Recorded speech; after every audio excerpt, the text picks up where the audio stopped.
السلام علیکم viewers, welcome back to my channel. کیسے ہیں آپ سب لوگ؟ میں ٹھیک ہوں، اللہ کا فضل ہے۔ آپ سب کو جمعہ مبارک۔ دنیا مومن کا قید خانہ اور کافر کی جنت ہے۔ تو جو یہ ہیڈنگ ہے نا، آپ پورے حدیث میں یہ ہمیشہ یاد رکھیے گا، یہ ہیڈنگ جو ہے نا پورے حدیث کی اصل مطلب ہے۔ دنیا مومن کا قید خانہ ہے اور کافر کی جنت ہے۔ تو معنی ہیں، ترجمہ: حضرت ابو ہریرہ رضی اللہ تعالیٰ عنہ سے روایت ہے کہ رسول اللہ صلی اللہ علیہ وسلم نے فرمایا، دنیا مومن کا قید خانہ ہے اور کافر کی جنت۔ یہ حدیث صحیح مسلم کی ہے۔ اس کی تشریح تھوڑی سی کر لیتے ہیں۔ قید خانے کی زندگی کی بڑی خصوصیت یہ ہے کہ قیدی اپنی زندگی میں آزاد نہیں ہوتا، بلکہ ہر چیز میں دوسروں کی حکم کی پابندی کرنے پر مجبور ہوتا ہے۔ جب کھانے کو دیا گیا اور جو کچھ دیا گیا کھا لیا، جو پینے کو دیا گیا پی لیا، جہاں بیٹھنے کا حکم دیا گیا بیٹھ گیا، جہاں کھڑے ہونے کو کہا گیا بیچارہ کھڑا ہو گیا۔ الغرض قید خانے میں اپنی مرضی بالکل نہیں چلتی، بلکہ چاہو نہ چاہو ہر معاملے میں دوسروں کے حکم کی پابندی کرنی پڑتی ہے۔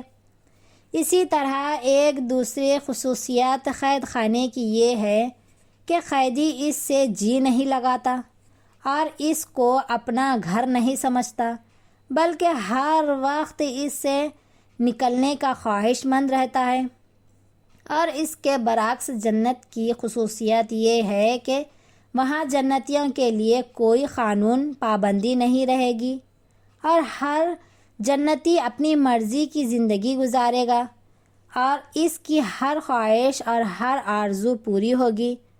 نیز لاکھوں برس گزرنے پر بھی کسی جنتی کا دل جنت سے اور جنت کی نعمتوں سے نہیں اکتائے گا، اور نہ کسی کے دل میں جنت سے نکلنے کی خواہش پیدا ہوگی۔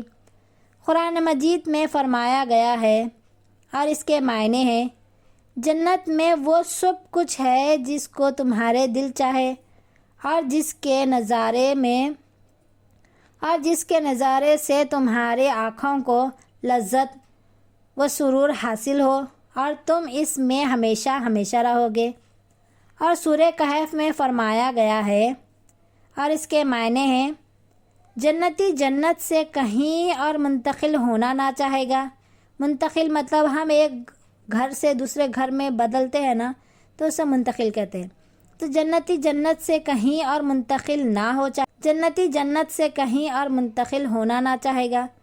پس اس عاجز کے نزدیک اس حدیث میں ایمان والوں کو خاص سبق یہ دیا گیا ہے کہ وہ دنیا میں حکم و قانون کی پابندی کی قید خانے والی زندگی گزارے اور دنیا سے جی نہ لگائے، اور حقیقت یہ پیش نظر رکھے کہ اس دنیا کو اپنی جنت سمجھنا اور اس سے اپنا دل لگانا اور اس کے شوق عیش کو اپنا اصل مقصود مطلوب بنانا کافرانہ طریقہ ہے۔ پس یہ حدیث گویا ایک آئینہ بھی ہے جس میں ہر مومن اپنا چہرہ دیکھ سکتا ہے۔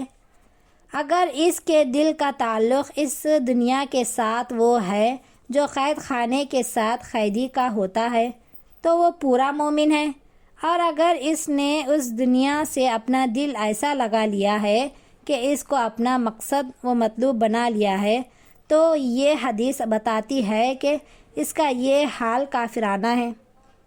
تو یہ حدیث کا مطلب یہ ہے کہ دنیا مومن کا قید خانہ ہے اور کافر کی جنت ہے۔